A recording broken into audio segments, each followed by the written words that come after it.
Question 3.3 का question number 4 है। देखिए यहाँ पर हमें ए का ट्रांसपोज दिया है, यानी कि ए का परिवर्त ए डैश दिया है -2 3 1 2, और यहाँ पर आव्यूह बी दिया है -1 0 1 2 है।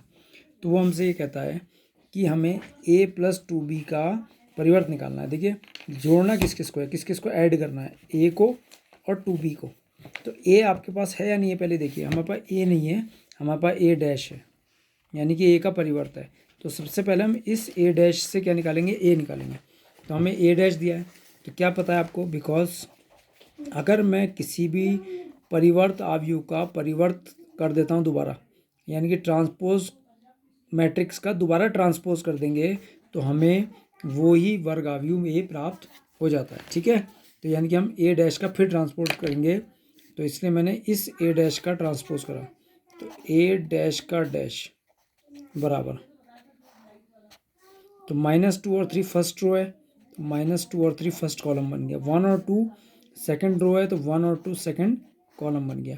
तो ये हमारा a डैश का डैश बराबर कितना आ गया, a -2 1 और 3 और 2, क्योंकि किसी भी ट्रांसपोज में किसी भी मैट्रिक्स का ट्रांसपोज है, उसका भी अगर हम ट्रांसपोज करते हैं तो वो किसकी इक्वल होता है, a के इक्वल होता है। ठीक है, और फिर हमारे पास b इतना दिया है। अब हमें किसका परिवर्त करना है, किसका ट्रांसपोज करना है, a + 2b का।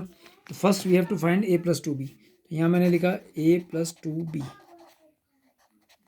तो मेरे पास a कितना है, -2 1 और 3 और 2 +2 और b है मेरे पास है -1 0 और 1 और 2, ये b हो गया। तो ये आ गया a + 2b। और इन दोनों को अगर आप ऐड, पहले तो ये ऐसे लिखना पड़ेगा, -2 1 3 और 2 प्लस इस 2 को आप अंदर मल्टीप्लाई करेंगे तो एवरी एलिमेंट यानी कि हर पद से मल्टीप्लाई होगा। -2 0 2 और 2 2 जा 4। अब आपके पास a + 2b आ गया, इनको ऐड कर दिए। -2 में ऐड करिए -2, तो -4। 1 में ऐड करिए 0 1, 3 में 2 ऐड करिए 5, और 2 में 4 ऐड करिए 6। ठीक है, अब आपने क्या करा कि a + 2b का ट्रांसपोज कर दिया। तो जब मैं इसका ट्रांसपोज करूँगा तो मेरे पास क्या आएगा, ध्यान से देखिए। जो फर्स्ट रो ये r1 है, ये फर्स्ट कॉलम बन जाएगी, -4 और 1। ये सेकंड रो जो r2 है, ये सेकंड कॉलम बन जाएगी, 5 और 6। तो आंसर आ गया a + 2b का होल डैश -4 5 1 और 6। ठीक है, क्वेश्चन नंबर 5 देखिए, it is most important question.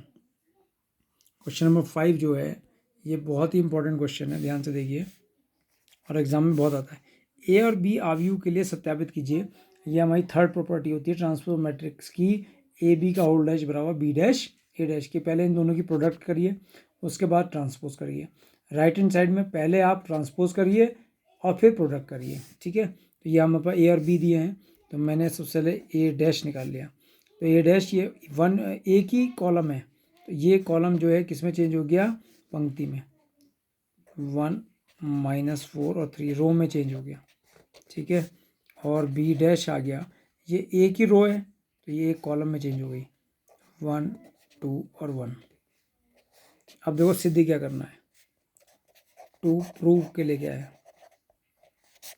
To prove है सिद्ध जो करना है हमें, ए बी का होल डैश बराबर बी डैश ए डैश। तो कहने का मतलब पहले ए बी चाहिए, तो सबसे पहले हम ए बी निकालते हैं, ए बी।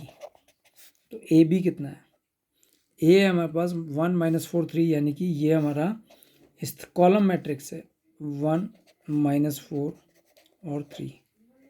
और अगर आप इसकी ऑर्डर देख रहे हैं तो ये 3/1 मैट्रिक्स का है, n2। इसके साथ b क्या है, b को अगर आप देख रहे हैं तो 1 2 1 है, 1 2 और 1। और अगर आप इसके ऑर्डर देखते हैं तो ये 1/3 मैट्रिक्स का है। तो पहले वाले आव्यूह के जो कॉलम नंबर ऑफ कॉलम्स और इस वाले जो मैट्रिक्स है इसका number of rows are equal, इनकी मल्टीप्लिकेशन हो जाएगी, और जो आव्यूह हमें मिलेगा उसकी ऑर्डर कितनी होगी, 3/3। ठीक है, तो मैं इनका मल्टीप्लिकेशन करने जा रहा हूँ।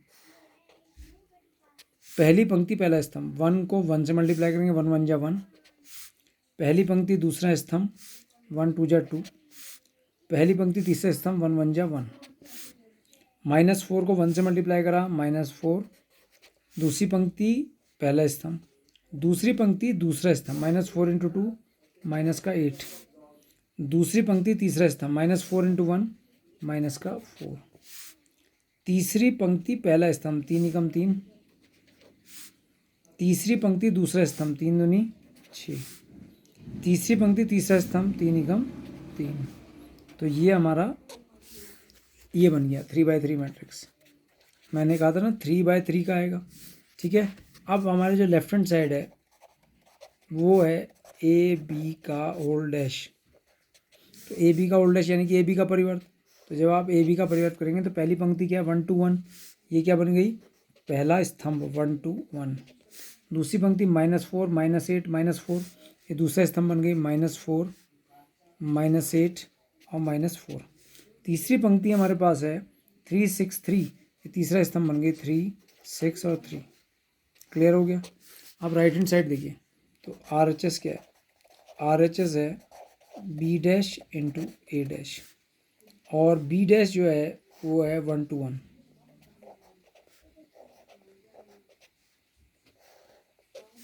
और A डैश क्या है 1 -4 और 3, ठीक है।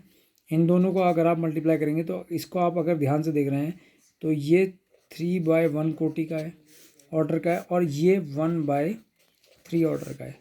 तो इसके कॉलम्स, पहले वाले के कॉलम्स और दूसरे वाले की रोज़ इक्वल है, तो मल्टीप्लिकेशन हो जाएगी। अब आपको करना क्या है कि इस 3 को, जो हमारा किस ऑर्डर का मैट्रिक्स आएगा, 3/3 मैट्रिक्स, 3/3 ऑर्डर का, 3/3 ऑर्डर का। तो यहाँ पर आप ध्यान से देखिए, first column, first row, first column, तो 1 को 1 से 1, 1 को -4 से -4, 1 को 3 से 1 3 जा 3। सेकेंड रो फर्स्ट कॉलम, 2 1 जा 2, 2 को -4 से -8। Second row second column, second row third column, 2 3 जा 6।